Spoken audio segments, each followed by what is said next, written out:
Hey, what is up, guys? I'm your boy, as always, with Nick with Pick My Mate. Today we're going to be going over the full card predictions for PFL Europe. We got a decent card here. This is a decent card. Let me pull it up here. We got PFL Europe, the first season this year, regular season. So we're going to be starting on with Doumbé, Cédric Doumbé. He made his PFL debut last year in December, I think, and got a sick ass knockout in his PFL debut. Knocked out Jibo, a guy who's also training out of the same camp, MMA Factory, where Baysangur is going to be training out of. So his new opponent, and that fight only lasted that was back in September. Feels like only like a couple of months back. But yeah, that only took like 10 seconds for him to knock him out.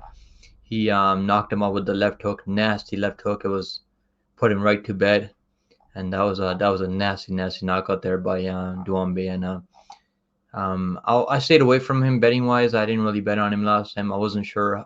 Maybe I was like, maybe Jibo can go out there, defend a couple, maybe take him down a couple of times. But he really didn't get to that point. I mean, Jibo had no chance at all. He kind of got starts in that first round, and I did pick Doumbé by around 1 KO there because I was like, he's probably gonna catch this guy because Jibo's really not that good. Now he's taking on Baysangur. So we got and Cédric Doumbé in his second UFC, not UFC, I mean his second PFL fight here. He's gonna be taking on Baysangur. This kid is pretty good. I mean, he's only 2 years old, but he's training at MMA Factory. The coach over there is Fernando Lopez. I mean, really good coach over there. And he's over there training with guys like Cheryl Gone. I mean, Nasruddin Imavov and those guys. Like he's got some high level training partners over there. And I got some notes here. I've done some tape study on this guy. So Baysangur is very well rounded. He has shown good stand up skills and a decent ground game.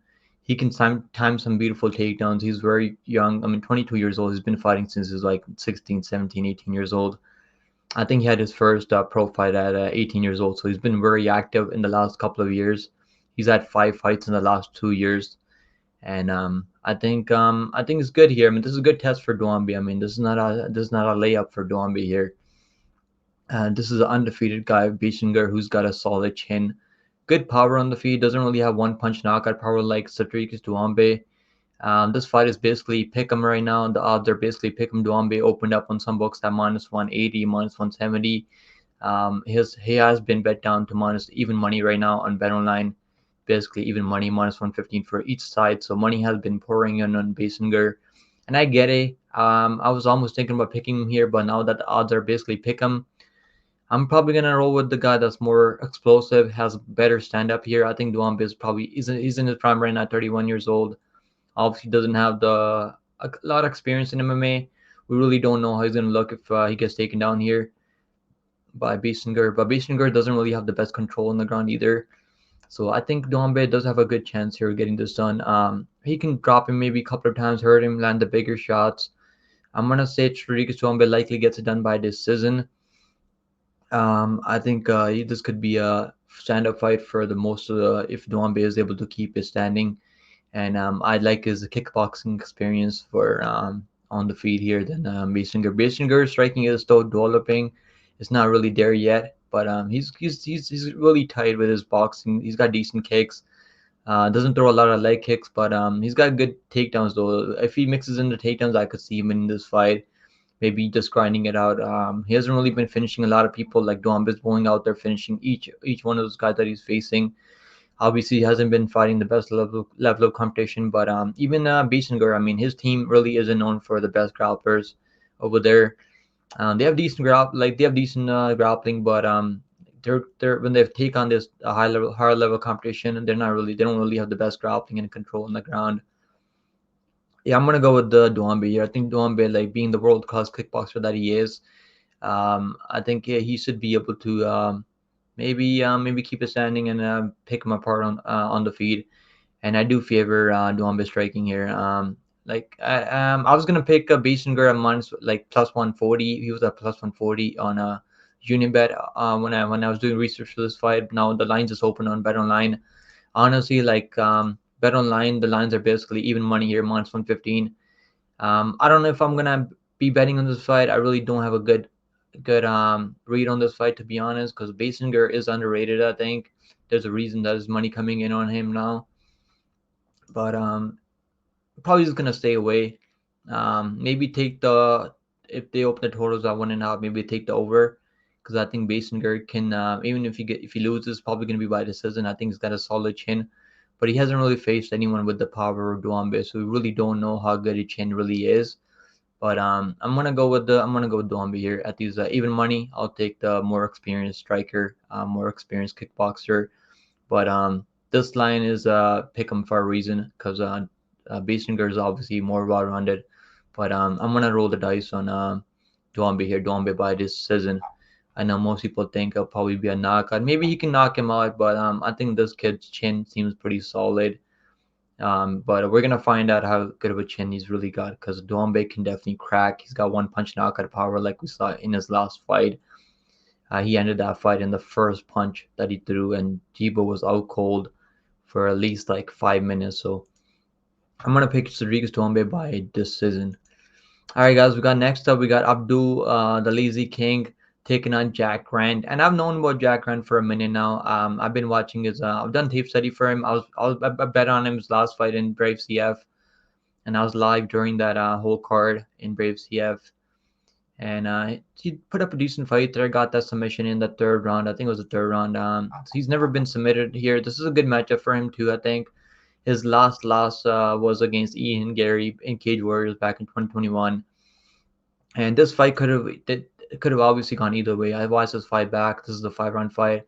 This could have gone either way. I mean, he was looking good out there in this fight, but he kind of got they dropped each other in the second round, and they both had decent moments. But I think Sardari was landing the bigger shots on the feet, was cracking him a couple of times, was landing more damage, and the leg kicks were working for Jack Ryan. Has nice leg kicks too.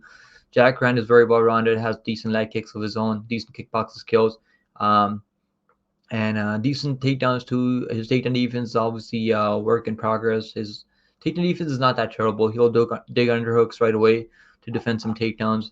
And but this is a step up in competition for Lazy King, though I do think, even though he's fought some decent guys, this is a step up for him here. I really do think that this is a guy that he's going to be fighting who's never been submitted, and he's been submitted once in amateurs back in the day in amateurs. He's never been subbed since he's been at the pro leagues. And so usually how Lazy King goes out there, gets it done. He's going out there getting it done by submission. He's got a lot of tools on the ground. He can go for like a reverse arm triangle, like inverter triangle choke. Like he's got knee bars. I mean, he's got rear naked chokes. Like that was a layup. Brad Wheeler was like way so washed up, and Brad Wheeler honestly looked good out there in the first 2 minutes on the feet. I think Jack Rand will be the better striker on the feet.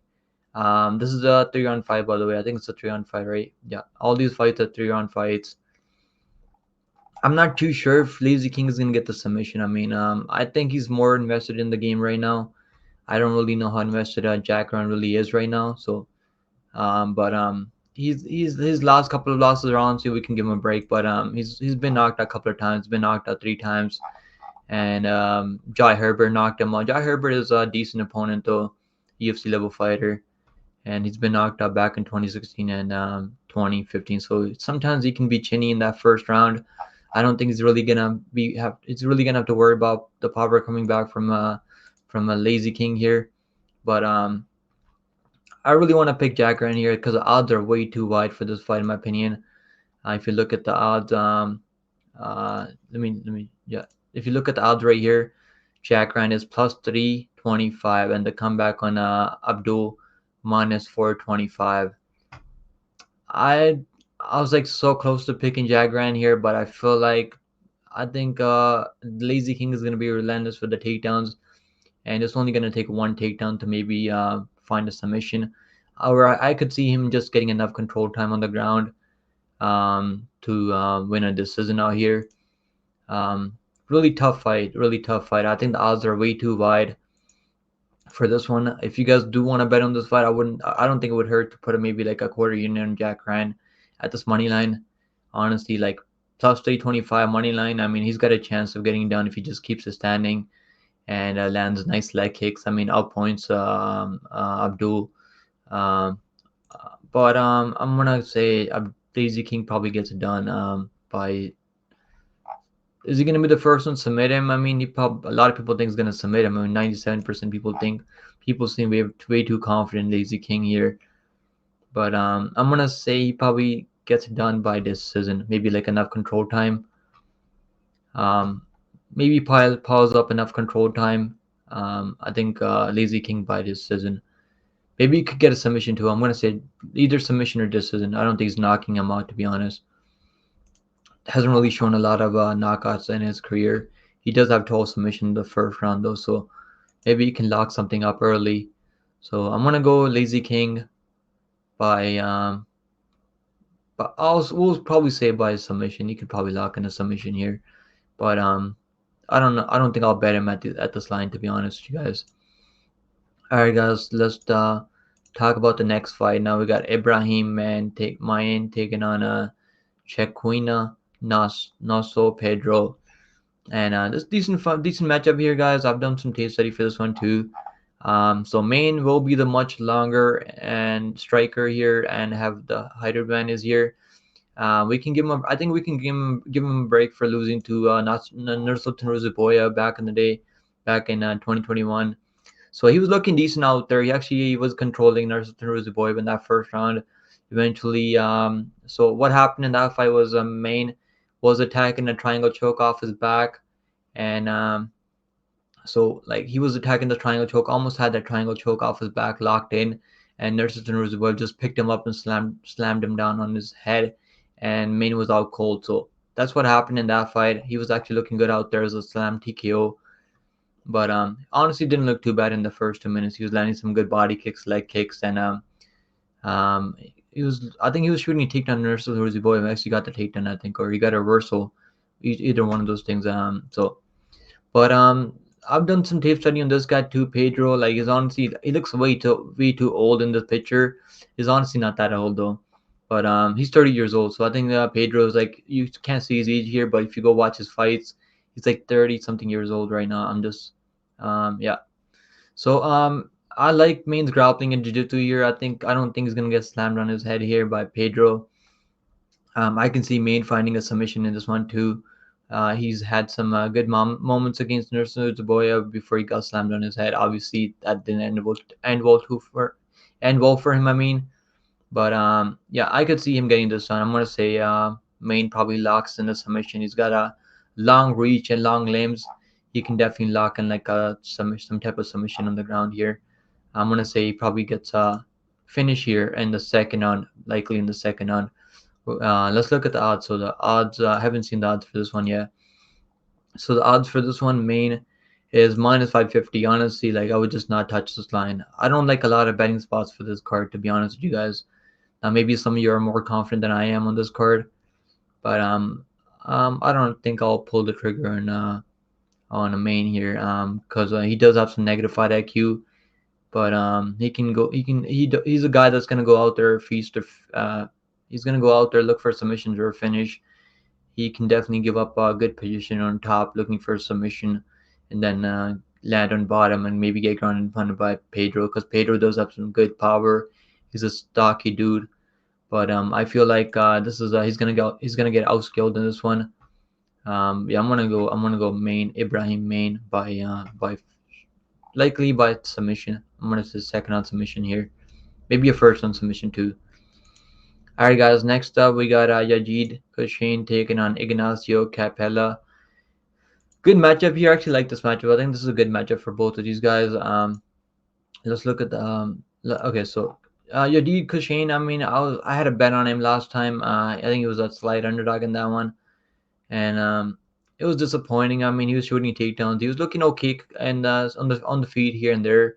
He was way too undersized in that fight, though, against Dylan Took. Dylan Took was like 5 inches taller than him in that one, if I'm not wrong. Yeah, he was like 5 inches taller. Dylan Took was like 6 feet tall with a 71-inch reach.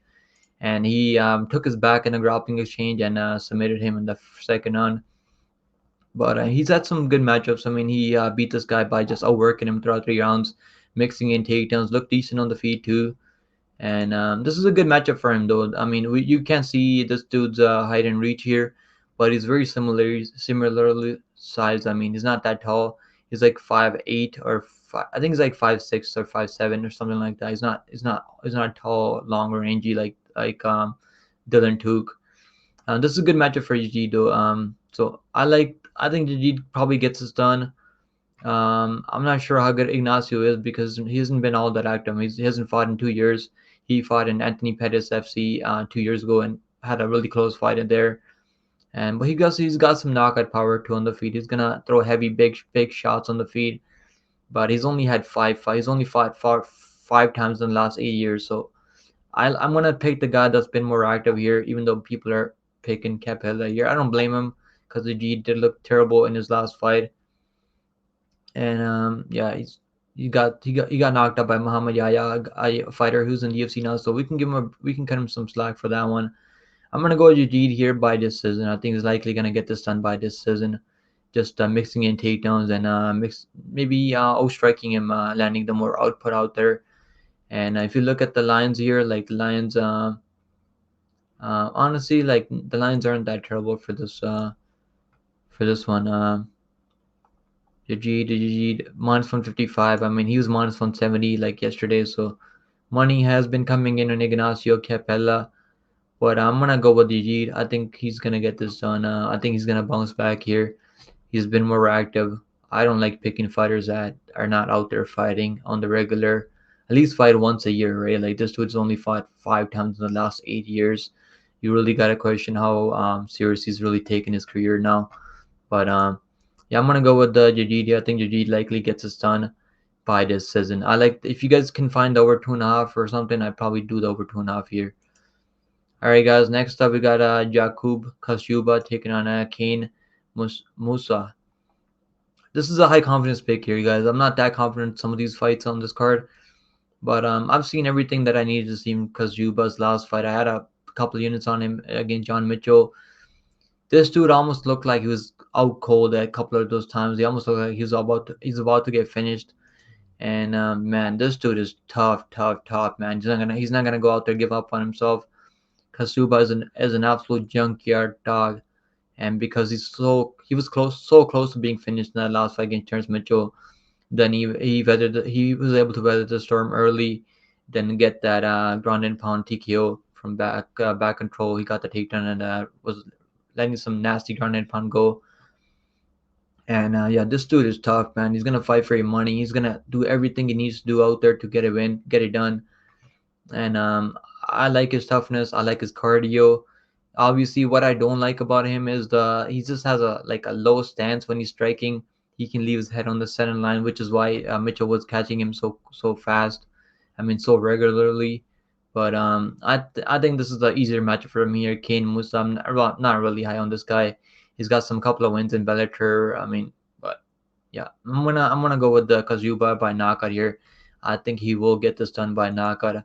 Let's look at the line. So Kaszuba is minus 285. I like this line, Kaszuba. I think I'll probably throw him in a parlay. I think he's gonna get this done. As long as he doesn't get clipped like big time. I don't think this dude really has the power like that. I don't think Kane Mousah really has power like that. He's gone the distance in Bellator. Every time he's fighting higher level competition, he's gone the distance 3 times. And like 5 of his last 6 fights have gone the distance. And I'm going to say that Kaszuba, I think he's just more primed right now. He's 20 years old. And he's fighting a guy that's 37, almost 38 years old at 155. And Kaszuba is going to be way bigger than him here too. John Mitchell was actually bigger than him in that last fight. I think John Mitchell was like 6 feet tall or something like that. Yeah, 6 feet tall in that one. I'm pretty confident that Kaszuba gets this done. Minus 285, honestly, not that terrible. I've seen him in some books at minus 400, and I was thinking about it. I was like, I'm gonna see where the other books open the lines at. Maybe I'll throw him in a parlay. But yeah, I'm gonna go Kaszuba by TKO, second on TKO for Kaszuba. He's also got submission skills, so you can definitely lock in the submission. I like the Kaszuba money line here in the parlay. All right, guys. Next up, we got Yassin Najid taking on Daniele Miceli, and don't bet this fight. Don't bet this fight. These guys are absolute glass cannons. But I gotta pick Najid here. I think he's more skilled, but the Najid has never been knocked out. I think Daniele has been knocked out before. He's been knocked out 5 times. But he is a good grappler, though. He can definitely submit a guy like Yassin, who's been submitted like 5 times. So he's been submitted twice. I thought he was submitted more than that. So I'm gonna go with Najid here. I think he can probably get a ground and pound off if he gets in top position on the ground. They're both decent grapplers. Najid has probably better cardio, I think. And but these guys are like almost 40 years old, fighting at a welterweight, and I wouldn't really trust them, either one of them. Now, if you look at the odds, I mean, the odds for this fight are kind of crazy, to be honest. I mean, Najid is minus 200. The comeback on Daniele Miceli plus 160. Don't bet this fight, guys. I'm not confident on this one at all. Either, I don't know. I think Najid likely gets it done, but not a fight I'd be betting on by any means. I mean, yeah, I would never bet this fight. These guys are absolute feast or famine. They're either gonna go out there get a finish, or they're gonna get finished out there. And I'm not too confident in this fight. So, but I will pick Yassin Najid here, the scientist. Yeah, likely he's gonna get it done by probably by submission. I think he's likely gonna get done with submission. He's got some knockout power too, but I could see him getting done by submission. All right, guys. Next up, we got Patrick Habirora taking on Claudio Pacella, and I gotta pick Patrick here. I think he's also fought a lot. He's had a lot of fights in amateurs. Like he's fought in uh, International Mixed Martial Arts Federation. That's worldwide for the amateur scene. He's got over like 27 fights in amateurs, like alone. It's crazy. I know he's taken a couple of losses early on. I mean, he's taken a couple of L's, but when you have that many fights in amateurs, you're just trying to build up experience. So I like this guy. I think he's gonna get this done. He's got he's very well rounded, decent grappling, decent striking too. And I'm just not that high on this guy, man. Claudio Pacella.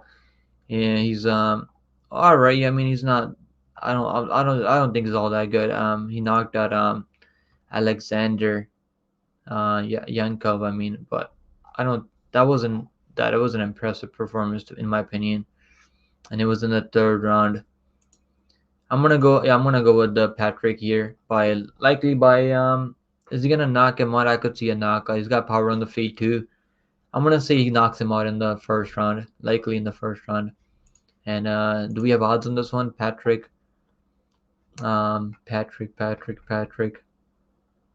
I don't think I see odds for this one. Okay.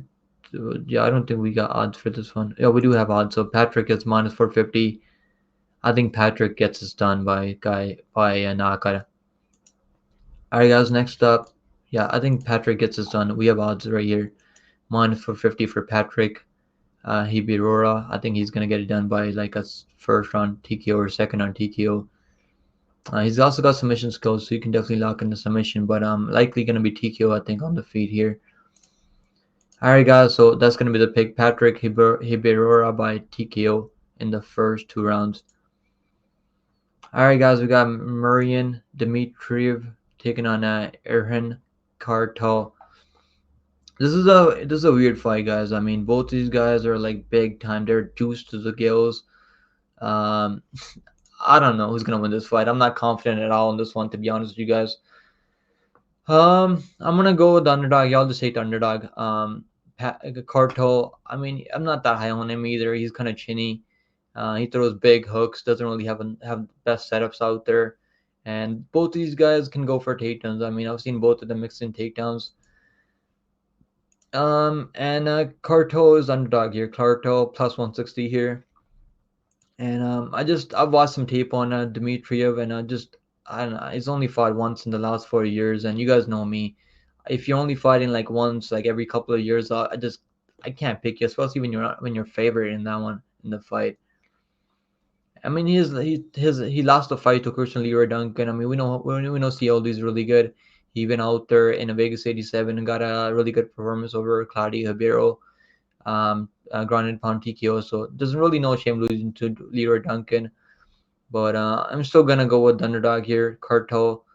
I don't really care about this fight, to be honest. I don't know why these guys are fighting, but I think this dude's definitely on the juice, and I could see him grinding it out. I mean, but he's been knocked out by David Duada, former UFC fighter, and he's been knocked out. He had a knee injury in that one 4 years ago. So I mean, both of these guys haven't been all that active either. I'm gonna pick the underdog. I'll just pick the underdog because I don't have a lot of underdog picks on this card. So we're just gonna roll the dice on this one, see how it goes. I'm gonna say Kartal gets it done by like a decision. Alright guys. Next up we got Connor Hughes taking on Anatolij Bell. And I will pick Connor Hughes here. Probably not gonna bet this fight. I mean he's always been a big time favorite. He dropped the ball against Dylan Took as a big time favorite. I think it was a sizable like 4-1 there against Dylan Took. Yeah, he was like a 5-1, 5 minus 500 there, and he let us down there. I didn't bet him. I would not bet this guy at these lines, to be honest. Coming into this fight, Connor Hughes is coming into this fight as a sizable favorite here, minus 350, and I get it. I mean, he's probably more well-rounded, probably better stand-up skills. But this dude that he's fighting is not a bum. I mean, this fight is probably this is a step up in competition for him.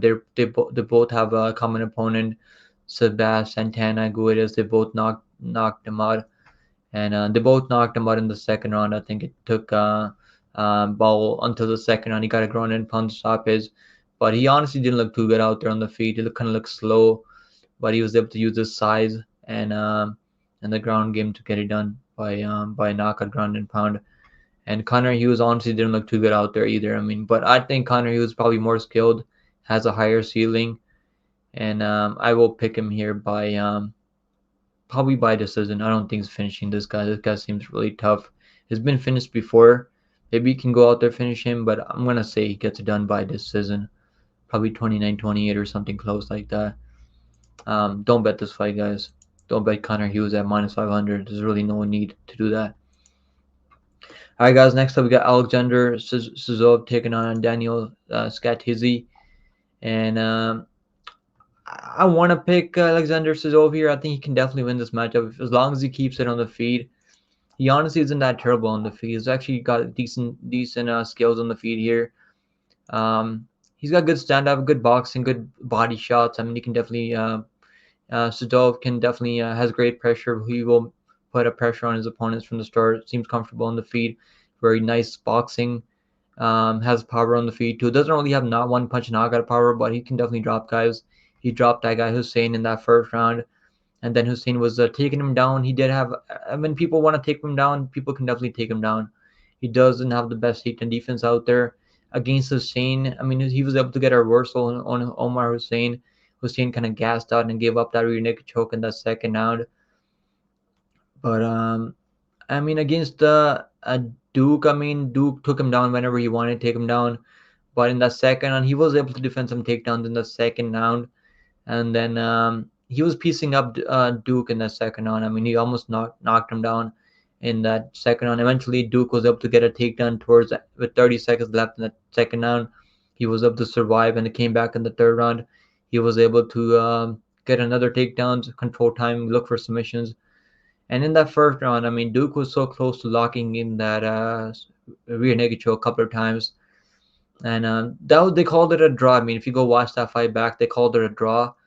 But I guess they changed it afterwards. I don't know, really don't know what happened, why it's not a draw here on Tapology. But all three judges scored a 28-28 for unanimous draw for both guys there. I guess they overturned it for some reason. Really don't know what happened there. But I really don't like Alexander's takedown defense. I hope he's only 26 years old, so I guess he can make improvements in the takedown defense. I hope he does, because he's got a fun style out there. But Daniel Skatizzi, he's a grappler. I mean, he's fought the much better competition. He fought Marvin Vettori back in the day 5 years ago at welterweight. I mean, Marvin Vettori was fighting at 170 back in the day. And Marvin Vettori was able to out-grapple him and win a decision out there. But, I mean, he's a good grappler in his own right. He was shooting takedowns against, he was shooting takedowns against Alfie Davis.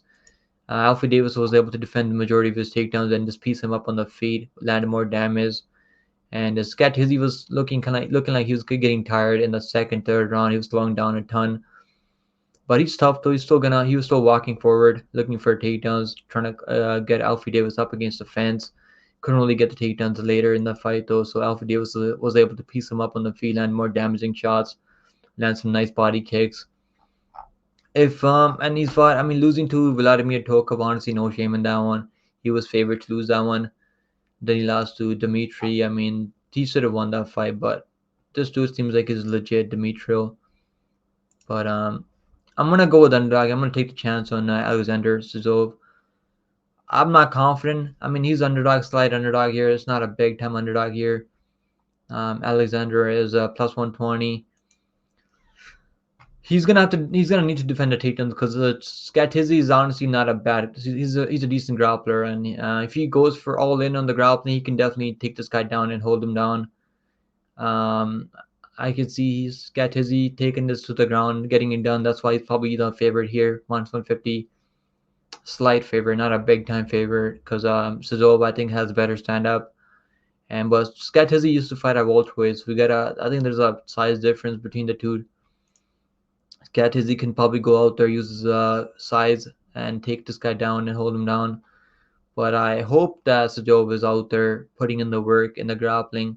If he has been putting in the work for his takedown defense, he should be able to keep it on the feet, where he's just a little bit better striker, more finesse on the feet, better punching combinations, better body shots. I mean, left hooks, straight rights. He's got a really nice clean boxing and nice hand speed. I'm gonna take the chance on Sizov here. I think he's probably gonna get this done by decision. I'm shocked that this many people are picking Sizov and he's still the underdog. That's kind of crazy. Yeah, I'm gonna pick Sizov here by decision, plus 120 underdog pick.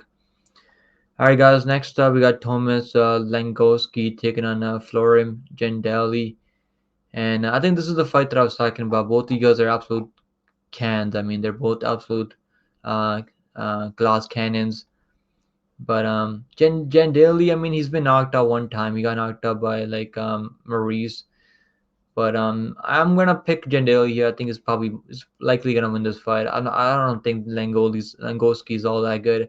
He just kind of he's a plotter. Like he just doesn't really move side to side at all. He just kind of follows you forward.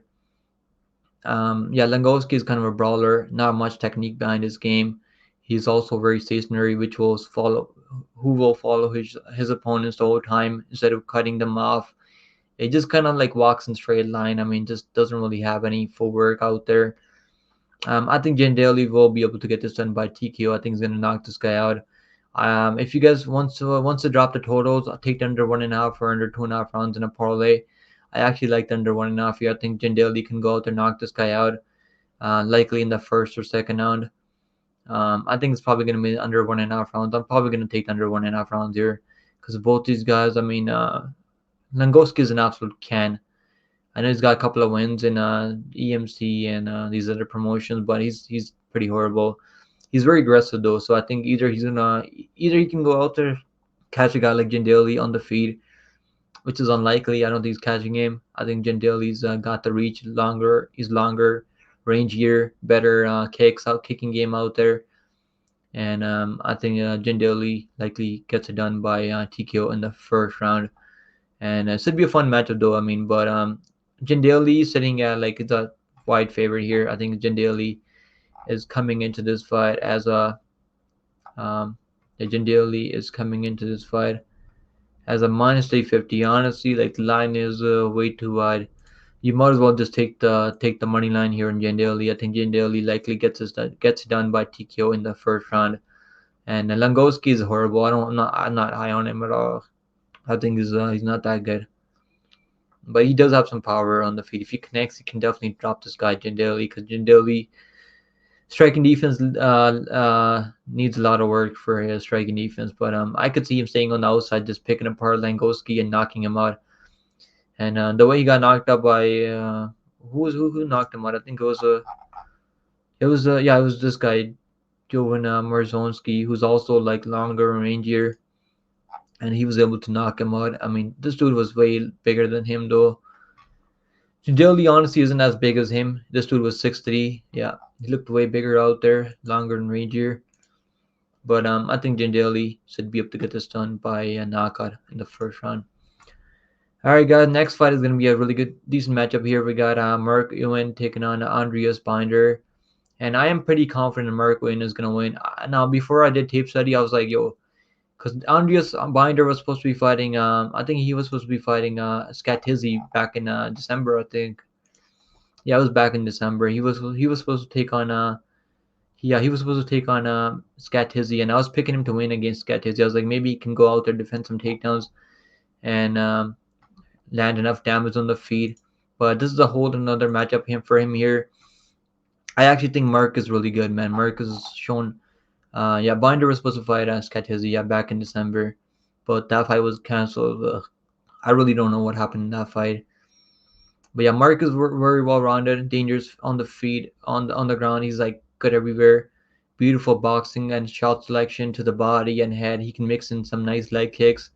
He can go for spinning back kicks to the body. I mean, he's got so many tools in the toolbox, and he moves really well on the feet. I mean, he knows how to move out of range to avoid punches, to avoid damage on the feet, and he's shown really good takedown defense too. He will dig underhooks right away, nasty elbows in the clinch. He's good everywhere. Yeah, I think Mark Ewan is an absolute lock. Like I hardly ever say that because I think Andreas Binder is okay. He's not that terrible, but yeah, I think Mark will get this done. I'm pretty confident on him to win here. I've seen a Mark Ewan knock out a guy with a nasty elbow in the clinch. Yeah, he's dangerous, man, and he's got beautiful striking. He's way better striker on the feet here, and I don't think Binder is gonna be able to get the takedowns on him. Even though he does have some decent takedowns, he can go for body lock, trips to the ground, trip his opponents to the ground. But I don't think he's taken down a Markian. Markian seems like a very physically strong dude for the weight class. And Binder, I mean, Binder has some decent striking and good sprawls when defending takedowns, but he's not as technical and doesn't have the variety of arsenal that Mark has on the feet here. So I'm gonna pick Mark here by I could see like a knockout too. I mean, is he gonna knock him out? I am gonna pick knockout here. I think it's probably gonna knock him out in the late second, third round. Mark Ewan by knockout here, and the odds. Let's look at the odds. So Mark Ewan is minus 420. I think is a good parlay piece even at this line. I know it's wide. It's wide as all, but I think he will get this done by late TKO or 30-27 decision. And he throws enough output out there, so we don't really have to worry about him losing rounds or anything like that. And we know his takedown defense is solid too.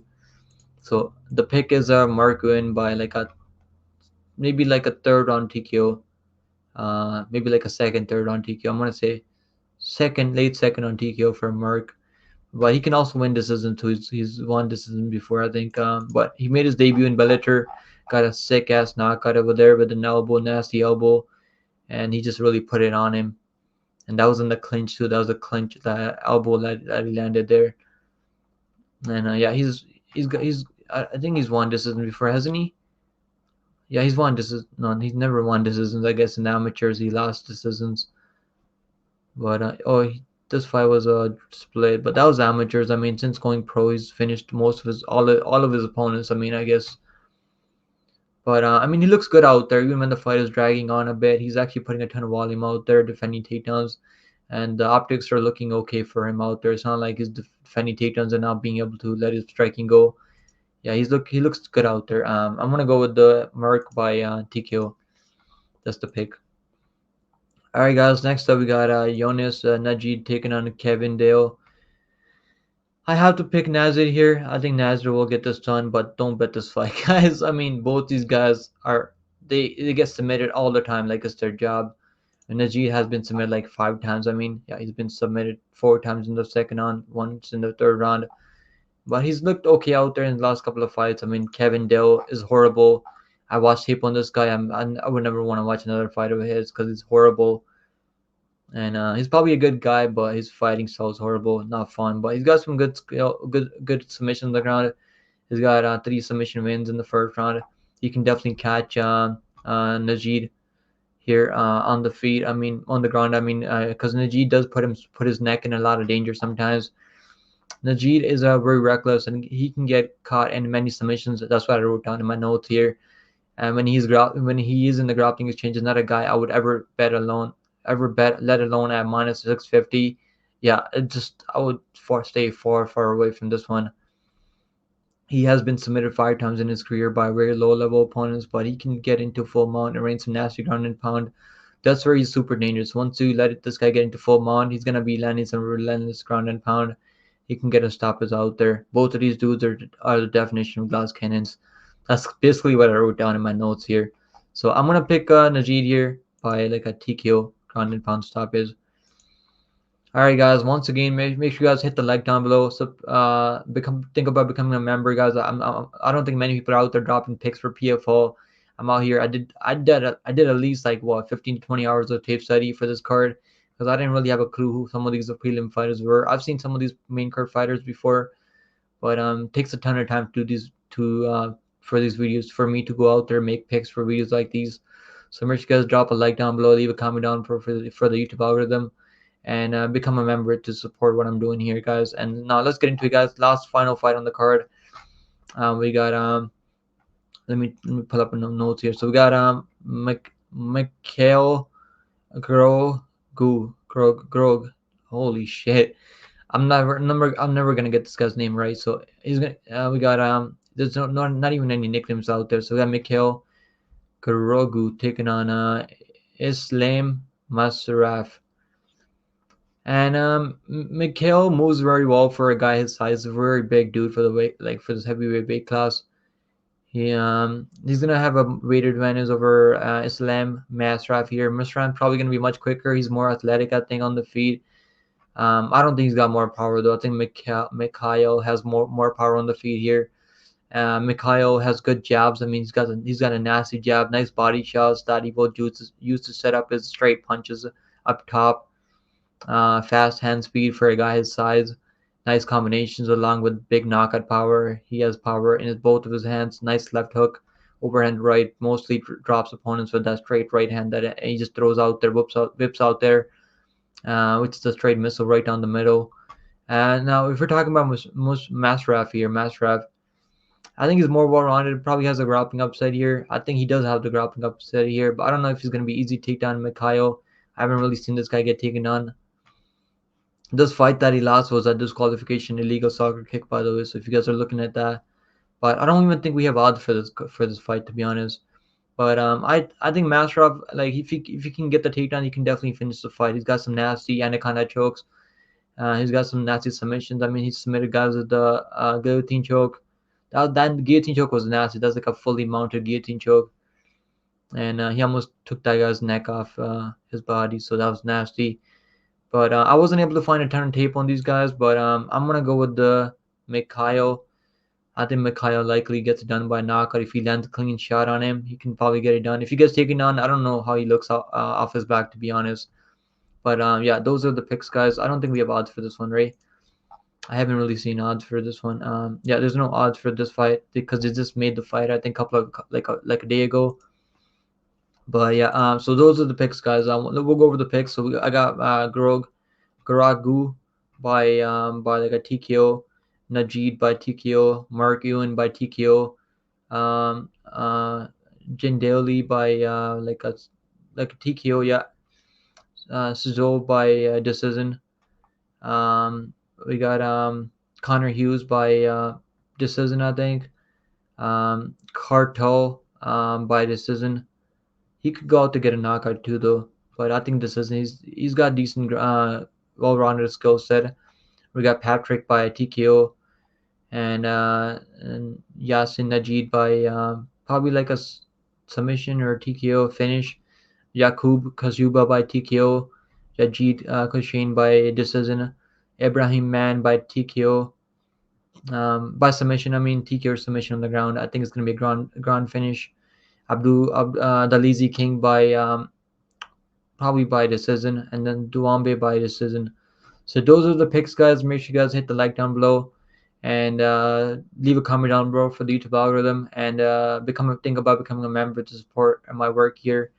And I appreciate all the members, guys. We're gonna give us some shout outs to the members on all the members that are already signed up for the channel. Let's go over it, guys. I'm just gonna do a quick shout out for the members. I think we got like 5 members right now, and I appreciate all of those guys, everyone.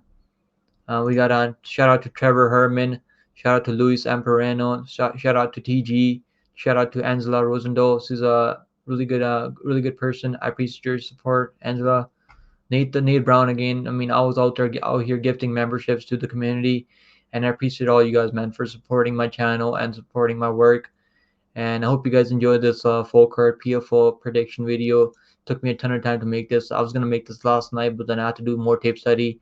Cause we had I was gonna do just the main card. Then I'm like, might as well just put in more work and do the full card. So I hope you guys enjoyed the full card picks for PFO. And I'll likely be live for the full card on Thursday. This card is gonna be premiering on Thursday. I think 11 o'clock in the morning. So make sure you guys come hang out with me for the live fight companion. We're gonna watch the fight together. And then best of luck on all your bets, and I'll see you guys in the next one, guys. Make sure you guys don't forget to drop a like down below. And good luck on all your bets, guys. I hope you guys enjoyed the card. Take it easy, guys. Later.